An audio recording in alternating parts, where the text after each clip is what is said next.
everyone! In this video, I'll show you how to create an organizational chart in Google Sheets.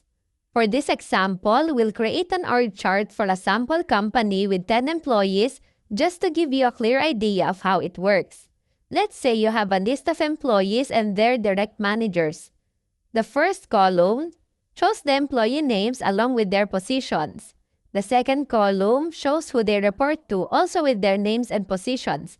For example, Anna reports to no one, Ben reports to Anna, Carlo reports to Anna, and so on. Now, to create the org chart, select the full data range by clicking the topmost cell on the left and dragging all the way down to the last employee.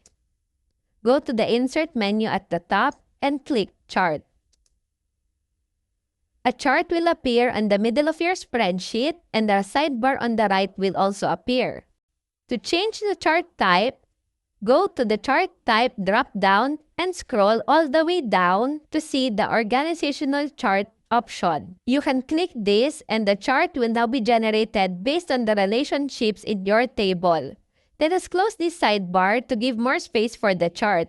You can click and drag the chart to reposition it, and you can resize it by dragging the corners. If you want to update the org chart, just edit the values in the table. So, that is how you create an org chart in Google Sheets. I hope you find this tutorial helpful. Thanks for watching.